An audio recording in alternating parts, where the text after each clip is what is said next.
Il y a cette sensation familière, n'est-ce pas?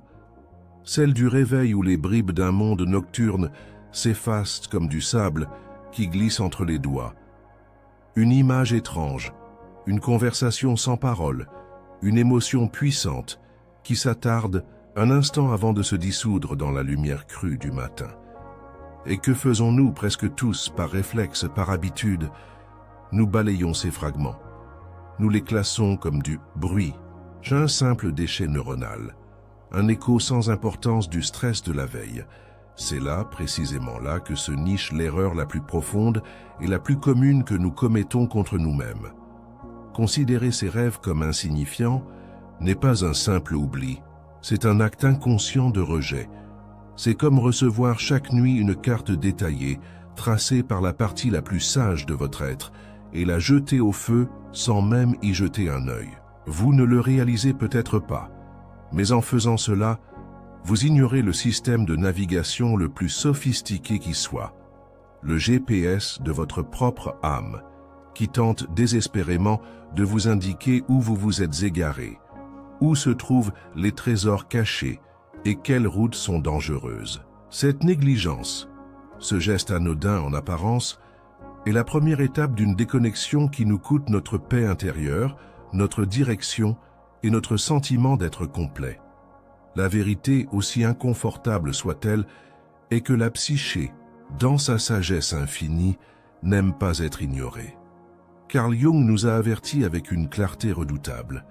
Si vous refusez d'écouter les murmures de votre inconscient dans le silence de vos nuits, il n'aura d'autre choix que de se mettre à crier. Et ces cris ne sont pas des mots. Ces cris sont les crises de votre vie. Cette anxiété qui surgit de nulle part et vous paralyse, ce sentiment d'épuisement profond qui vous fait vous sentir étranger à votre propre existence, cette relation qui implose soudainement, ce projet qui échoue de manière spectaculaire, ce ne sont pas des hasards malheureux. Ce sont des messages d'urgence, des signaux de détresse envoyés par votre moi profond qui dit « Tu ne m'écoutes pas, tu t'éloignes de qui tu es vraiment ». Le moment du choc, ce moment où le sol semble se dérober sous vos pieds, n'est pas une punition, c'est une tentative de sauvetage. C'est l'inconscient qui brise la porte que vous aviez fermée à clé, parce que le danger de continuer sur la mauvaise voie est devenu trop grand. Ce frisson de reconnaissance, si vous l'avez déjà ressenti, est le signe que vous êtes prêt à écouter. Si vous sentez que cet appel à l'exploration intérieure résonne en vous, que vous ne voulez plus affronter seul ces messages, nous vous invitons à rejoindre notre communauté en vous abonnant. Laissez simplement le mot « écho » dans les commentaires. Un seul mot pour signifier que le message a été reçu et que le dialogue peut enfin commencer. Alors d'où vient-elle cette angoisse qui vous serre la gorge au milieu de la journée? D'où vient ce sentiment tenace d'être perdu, de flotter dans une vie qui semble avoir été écrite pour quelqu'un d'autre? La société nous pousse à chercher les coupables à l'extérieur. Le travail, le stress, les autres, le monde. Mais la véritable cause racine, la source originelle de cette douleur, est infiniment plus intime. Elle vient de cette communication rompue avec votre propre univers intérieur. Le sentiment de ne jamais être assez bien, la peur paralysante du jugement, la sensation que votre esprit est une prison dont vous ne pouvez vous échapper. Tout cela ne sont que les symptômes d'une seule et même maladie, le silence entre votre conscience et votre inconscient. Vous vous sentez perdu parce que vous avez littéralement perdu la connexion avec votre carte intérieure. Vous vous sentez anxieux parce qu'une partie vitale de vous est ignorée et elle essaie d'attirer votre attention par tous les moyens possibles. Le monde extérieur n'est que le miroir de cette fracture intérieure. Tant que ce canal de communication reste bloqué, vous pourrez changer de travail, de partenaire ou de pays, mais vous emporterez toujours avec vous ce vide, ce sentiment de ne pas être à votre place. Le premier pas vers la guérison n'est donc pas de changer le monde, mais d'apprendre à déchiffrer le langage secret que votre âme vous parle chaque nuit. Songe d'avertissement numéro 1, la poursuite de l'ombre. Le cœur bat à tout rompre dans votre poitrine, un tambour affolé dans le silence de la nuit. Le souffle est court, presque inexistant. Une angoisse pure, glaciale, vous envahit alors que vous courez sans fin dans les couloirs tordus de votre propre esprit, fuyant une présence sombre qui vous talonne sans relâche. C'est peut-être le rêve le plus commun, le plus universellement terrifiant que l'humanité partage. La course-poursuite. À chaque fois, nous nous réveillons en sueur, soulagés que ce ne soit qu'un rêve, en nous empressant d'oublier cette figure menaçante qui hantait notre sommeil. Mais c'est là que nous commettons une autre erreur tragique. Nous supposons que cette menace est extérieure à nous, un monstre venu nous tourmenter. La vérité, bien plus profonde et dérangeante, qu'est le secret que Carl Jung a passé sa vie à nous révéler. Ce qui vous poursuit dans vos rêves n'est pas un monstre, c'est une partie de vous. C'est un morceau de votre propre potentiel, une force, un talent, une vérité si puissante que votre esprit conscient l'a jugée inacceptable, dangereuse ou honteuse, et la bannit dans les ténèbres de l'inconscient. Cette ombre qui vous poursuit, c'est peut-être votre ambition que l'on vous a appris à réprimer, votre colère juste que vous n'osez pas exprimer, votre créativité que vous avez étouffée par peur du ridicule, ou une vérité sur votre vie que vous refusez de regarder en face. La terreur que vous ressentez n'émane pas de cette figure. Elle émane de votre propre refus de la reconnaître. Vous ne fuyez pas un monstre, vous vous fuyez vous-même. La vérité contre-intuitive. Face à une telle peur, notre instinct, le plus ancien, nous crie de fuir. Courir plus vite, courir plus loin, ne jamais s'arrêter, ne jamais se retourner. Nous passons notre vie à appliquer cette même stratégie. Nous évitons les conflits, nous nous distrayons de nos insatisfactions, nous construisons des murs autour de nos vulnérabilités, espérant que si nous courons assez vite, nos problèmes finiront par se lasser. Mais l'inconscient ne fonctionne pas ainsi. Plus vous fuyez votre ombre, plus elle grandit, plus elle devient rapide et menaçante. La fuite est le carburant de la terreur, et c'est ici que Jung nous offre une clé d'une puissance inouïe, une vérité qui va à l'encontre de tous nos réflexes de survie. Le but n'est pas de gagner la course, le but est d'arrêter de courir. Le véritable acte de courage, la seule issue possible, est de s'arrêter, de reprendre son souffle et de se retourner pour faire face à ce qui nous poursuit. Imaginez la scène. Au milieu de la course effrénée, vous décidez de planter vos pieds dans le sol. Le bruit de vos pas s'arrête, le silence se fait, et lentement, vous pivotez pour regarder votre poursuivant dans les yeux.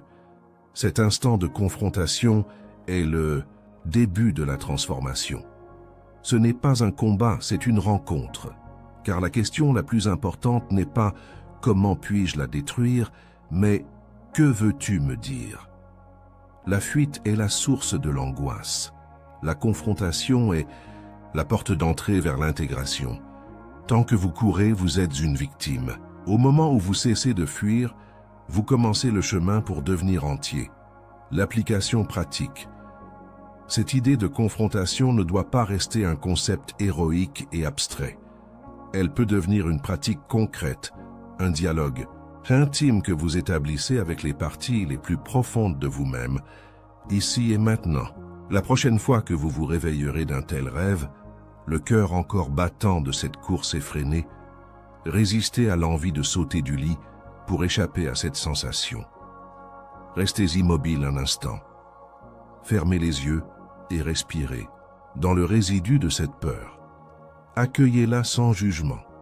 Puis, avec une curiosité sincère et courageuse, posez intérieurement cette question à la figure qui vous poursuivait. Quelle est la qualité, la force ou le pouvoir que tu représentes et dont j'ai désespérément besoin dans ma vie en ce moment? Laissez la question infuser. La réponse ne viendra peut-être pas sous forme de mots clairs, mais comme une intuition, une image ou un sentiment. Votre poursuivant représentait-il la force de dire non dans une situation où vous vous sentez exploité? Était-ce l'audace de lancer ce projet créatif que vous gardez secret par peur de l'échec? Représentait-il la colère saine et nécessaire pour poser des limites claires? ou peut-être la liberté d'accepter une partie de vous que vous jugez imparfaite. En posant cette question, vous transformez le poison en remède. Le rêve cesse d'être une malédiction et devient une boussole. Il ne vous montre plus ce que vous fuyez, mais ce que vous devez intégrer pour devenir plus fort, plus authentique et enfin plus complet. Songe d'avertissement numéro 2. La maison aux pièces secrètes. Votre maison. Vous en connaissez chaque recoin, chaque craquement du parquet, chaque jeu de lumière à travers les fenêtres. C'est le centre de votre monde, l'espace physique qui reflète le mieux votre identité. Et puis une nuit, dans le théâtre de votre esprit, quelque chose est différent. En déambulant dans cette maison que vous croyez connaître par cœur, vous remarquez une porte là où il n'y en avait jamais eu. Ou peut-être découvrez-vous un escalier qui descend vers une cave dont vous ignoriez l'existence, ou qui monte vers un grenier baigné d'une lumière douce et oubliée. Ce songe d'une étrangeté calme est l'un des messages les plus profonds et les plus excitants que votre inconscient puisse vous envoyer. Car dans le langage des rêves, la maison, c'est vous. C'est l'architecture de votre psyché. Chaque pièce est une facette de votre personnalité, un aspect de votre vie. Découvrir une nouvelle pièce, une aile inconnue ou un étage secret, est donc un signe subtil mais d'une clarté absolue. Il y a des parties de vous, des potentiels inexplorés, qui sont maintenant prêtes à être intégrées à votre conscience. Cette nouvelle pièce n'est pas une simple curiosité onirique. C'est un espace bien réel en vous qui attend d'être habité. C'est une compétence, une passion, une sagesse ou un souvenir qui a été mis de côté et qui demande maintenant à être vu et utilisé. Ce rêve est une invitation formelle de votre moi le plus profond à un voyage d'exploration intérieure. La rupture du mythe. Nous nous accrochons tous, avec une certaine complaisance, à ce mythe si rassurant. Je me connais. Nous pensons avoir fait le tour de nous-mêmes, comme un propriétaire qui aurait visité toutes les pièces de sa demeure. Nous définissons notre personnalité avec des étiquettes fixes. Nous traçons des frontières claires entre ce que nous sommes et ce que nous ne sommes pas. Ce rêve de la pièce secrète vient faire voler en éclats cette illusion avec une force tranquille. C'est la preuve offerte par votre propre psyché que vous êtes infiniment plus vaste, plus complexe et plus mystérieux que ce que votre ego conscient ne pourra jamais l'admettre. Votre conscience, c'est le salon bien rangé où vous recevez vos invités, la partie de vous que vous montrez au monde. Mais la maison, la totalité de votre être, est un manoir immense avec d'innombrables chambres, des passages secrets, des bibliothèques oubliées et des jardins intérieurs luxuriants. Ce rêve n'est pas là pour vous dire que vous vous connaissez. Mal. Il est là pour vous dire que vous êtes magnifiquement inépuisable. C'est le cadeau de Jung, une fenêtre ouverte sur votre propre immensité. Il brise le mythe d'une identité figée et le remplace par la promesse exaltante d'une vie entière de découvertes. Vous n'êtes pas une construction terminée. Vous êtes un lieu en perpétuelle expansion. Et cette nouvelle pièce est la preuve que votre âme vous invite à grandir, à devenir plus que ce que vous pensiez être. L'erreur fatale. Cette révélation magnifique s'accompagne toutefois d'une responsabilité silencieuse. Car une fois la porte de cette pièce secrète ouverte dans votre rêve, une fois que vous avez entrevu le potentiel qu'elle contient, que faites-vous au réveil? L'erreur fatale, ici, n'est pas une action mais une inaction. C'est le fait de considérer ce rêve comme une simple anecdote intéressante à raconter, puis de refermer la porte et de continuer votre vie comme si de rien n'était. Ignorer ce message équivaut à découvrir un instrument de musique magnifique dans une pièce oubliée, à admirer sa beauté un instant, puis à le laisser prendre la poussière pour le restant de vos jours. C'est trouver une source d'eau pure et cristalline et refuser d'y boire. La nouvelle pièce de votre rêve représente une énergie psychique bien réelle, un potentiel qui est devenu disponible pour vous à ce moment précis de votre vie. Si vous l'ignorez, Si vous ne posez aucun acte dans votre vie éveillée pour explorer ce que cette pièce symbolise, l'énergie se retirera. La porte pourrait ne plus apparaître dans vos rêves. Le potentiel, qui demandait à naître, retournera à l'état latent dans les profondeurs de l'inconscient. Ce rêve n'est pas un film que vous regardez passivement. C'est un appel à l'action. Il vous demande d'incarner cette nouvelle dimension de vous-même. Il vous supplie d'ouvrir une porte équivalente dans votre vie réelle. Commencer ce cours, reprendre ce vieux passe-temps, oser cette conversation, explorer cette nouvelle facette de qui vous êtes. Ne pas le faire, c'est laisser une partie précieuse de vous-même s'atrophier et mourir dans l'obscurité. Songe d'avertissement numéro 3. La chute ou l'examen imprévu. Le vide s'ouvre brusquement sous vos pieds. Cette sensation de chute interminable où le temps semble se disloquer, accompagnée d'une terreur pure et impuissante.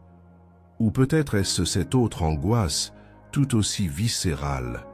Vous vous retrouvez, assis dans une salle de classe silencieuse, face à une feuille d'examen sur un sujet que vous ignorez complètement, alors que le stylo vous glisse des doigts et que vous sentez le poids du jugement de tous ceux qui vous entourent. Ces deux rêves, la chute et l'échec à un examen, sont parmi les plus anxiogènes de notre répertoire nocturne.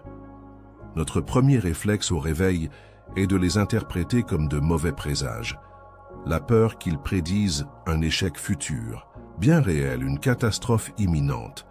Mais la sagesse de la psyché est plus subtile que cela. Ces rêves ne parlent que très rarement de l'avenir. Ils sont en réalité un commentaire direct et urgent sur votre présent. La cause profonde de ces scénarios n'est pas une prédiction, mais un diagnostic. Votre ego conscient, la partie de vous qui dit « je » est devenu trop confiant, trop infléchi. Il agit avec une assurance et une autorité qui ne sont pas soutenues par les fondations de votre expérience réelle. C'est un rêve d'équilibre, ou plutôt de déséquilibre. Votre inconscient vous envoie un avertissement bienveillant. Attention, l'altitude à laquelle tu voles est trop élevée pour la solidité de tes ailes. Les fondations sur lesquelles tu te tiens ne sont pas aussi stables que tu le prétends. Le moment du choc, cette confiance qui manque de substance, cette posture assurée qui masque une réalité plus fragile, a un nom dans l'univers de Jung. C'est une persona qui a pris une importance démesurée. La persona est le masque social que nous portons tous. C'est un outil essentiel pour naviguer dans le monde. Le masque du professionnel compétent, du parent patient, de l'ami à l'écoute.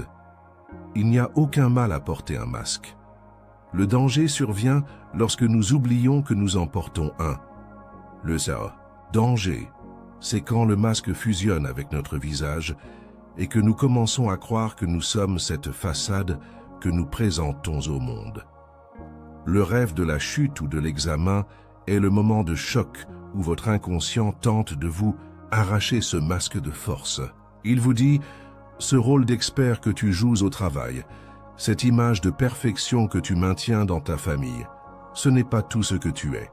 Sous le masque se trouve votre vrai visage, votre soi authentique, qui, lui, se sent peut-être dépassé, incertain, ou même comme un imposteur dans ce rôle trop grand pour lui. C'est cette fracture, ce fossé grandissant entre la personne que vous prétendez être et celle que vous êtes vraiment au fond de vous, qui crée ce sentiment de précarité vertigineux. La chute dans le rêve est la représentation symbolique de la chute bien réelle qui pourrait survenir si vous continuez à vivre dans ce déséquilibre, déconnecté de votre vérité intérieure. La méthode simplifiée. Recevoir un avertissement aussi direct peut être profondément déstabilisant.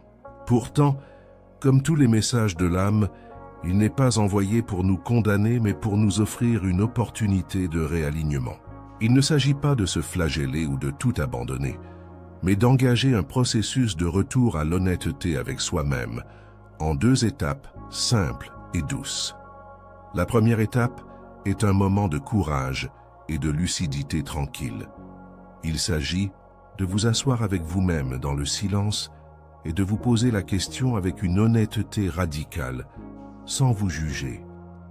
Où, dans ma vie actuelle, est-ce que je me sens le plus comme un imposteur? Dans quel domaine est-ce que je prétends avoir une maîtrise, un contrôle ou une sérénité que, très honnêtement, je ne ressens pas?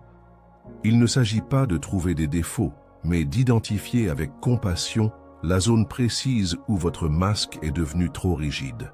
Une fois cette zone identifiée, vient la seconde étape. Elle ne consiste pas en un changement radical et spectaculaire, mais en un tout petit pas vers l'authenticité. Un seul.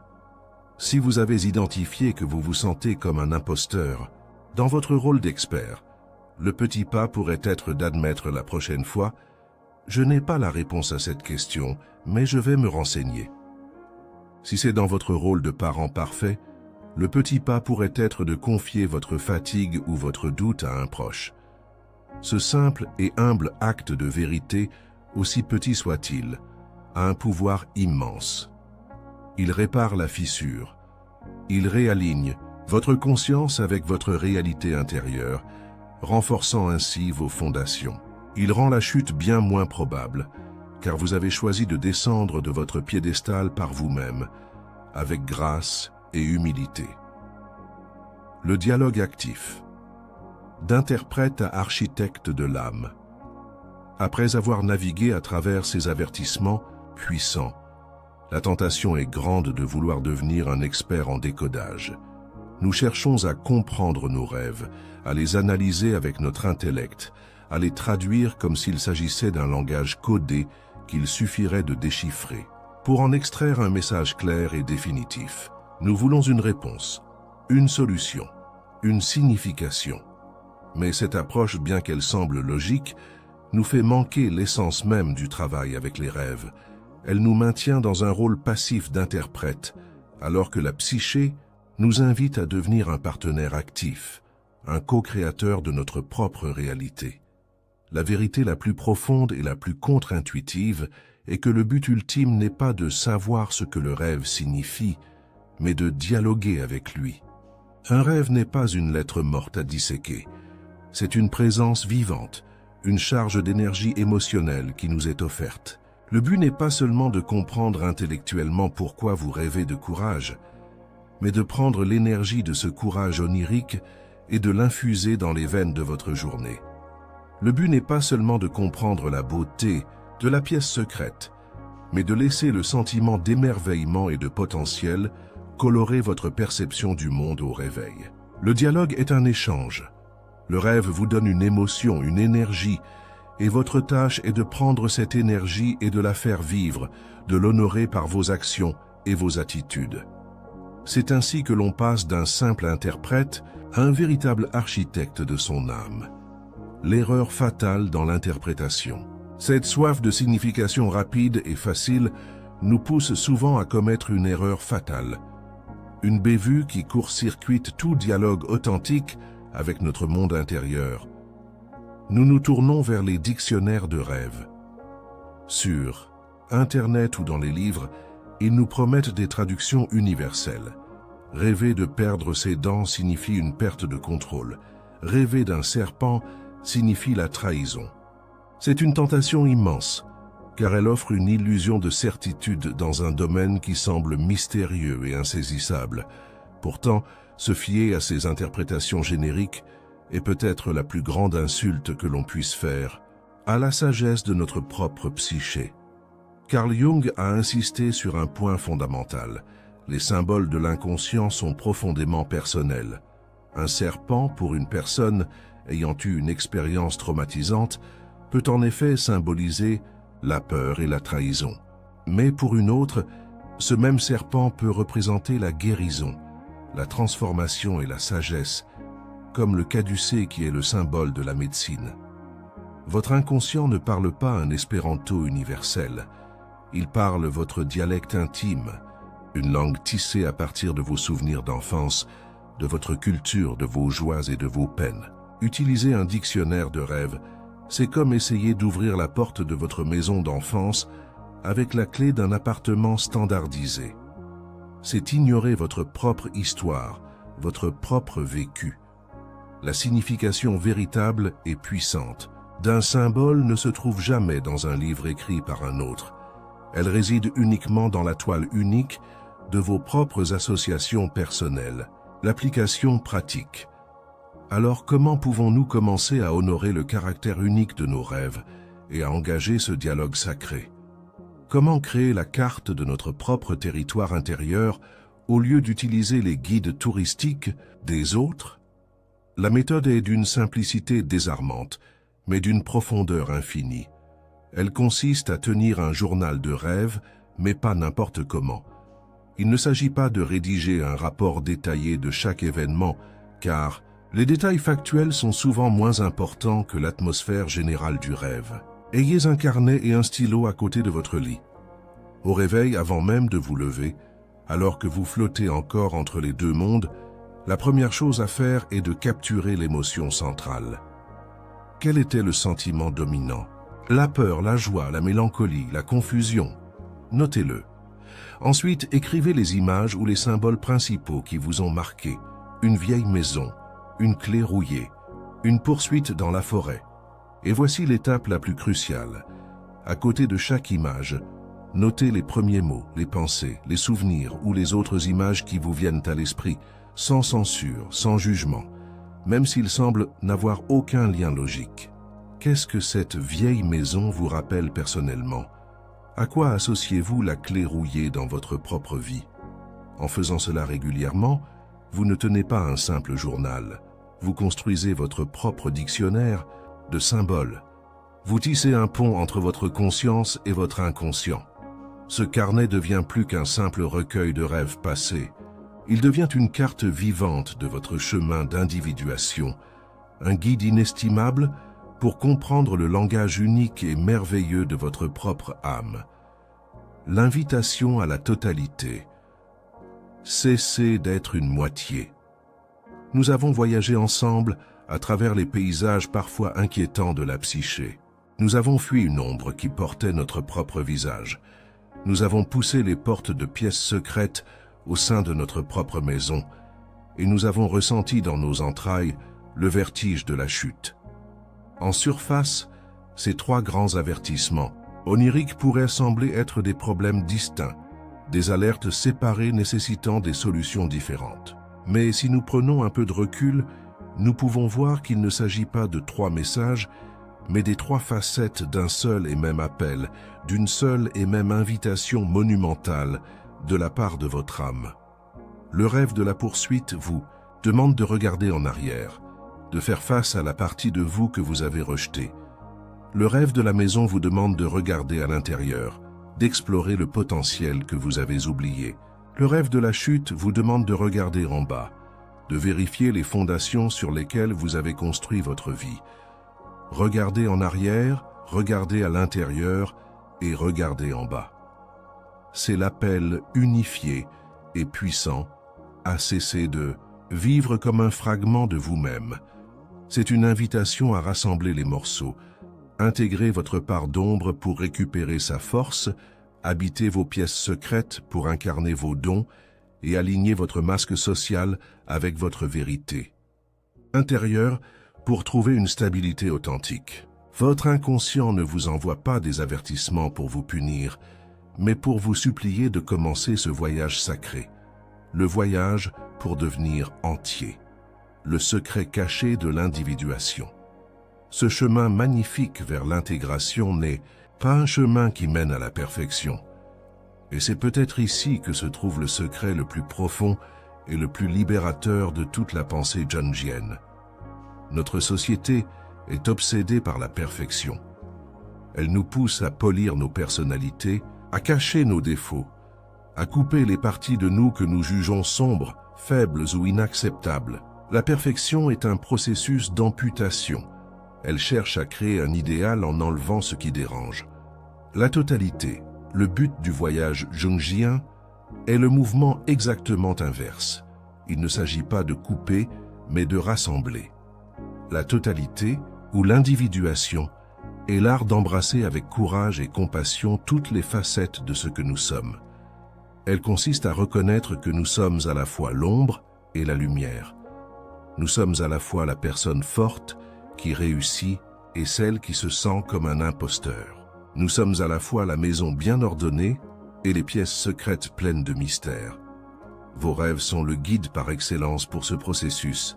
Ils ne vous montrent pas votre obscurité pour que vous la détruisiez, mais pour que vous appreniez à l'aimer, à l'intégrer, à puiser dans sa force.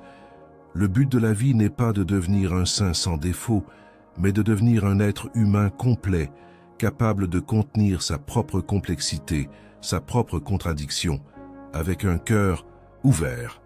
C'est cela, devenir soi-même. C'est cesser d'être une moitié en guerre contre l'autre et oser devenir un cercle entier. L'appel à la communauté. Ce voyage vers la totalité, bien qu'il soit profondément personnel, n'est pas un chemin que l'on doit parcourir seul dans le silence. L'inconscient parle un dialecte intime, mais les thèmes qu'il aborde, la peur, l'espoir, la quête de sens, sont universels. Ils nous connectent les uns aux autres au niveau le plus fondamental de l'expérience humaine. C'est la raison pour laquelle nous voulons terminer cette exploration en vous ouvrant un espace de partage. Le dialogue le plus profond est celui qui peut être mis en commun, celui qui nous rappelle notre humanité partagée. Si vous vous sentez à l'aise, nous vous invitons à partager dans les commentaires ci-dessous lequel de ces 3 grands rêves vous a déjà rendu visite. Était-ce la poursuite incessante, la découverte d'une pièce inconnue ou la chute vertigineuse? Comment vous êtes-vous senti au réveil, avant même que votre esprit ne tente de l'analyser? Et qu'est-ce que notre discussion d'aujourd'hui a peut-être éclairé pour vous? Chaque histoire est une lanterne. En partageant votre expérience, vous ne faites pas que laisser un commentaire, vous aidez à construire une communauté d'explorateurs et vous montrer aux autres qu'ils ne sont pas seuls face au mystère de leur nuit. Si ce voyage a fait écho en vous, s'il a ouvert une porte ou apaisé une peur, alors nous serions profondément honorés de poursuivre la route avec vous. Abonnez-vous pour rejoindre notre communauté et continuer à explorer, ensemble, les chemins qui mènent à nous-mêmes.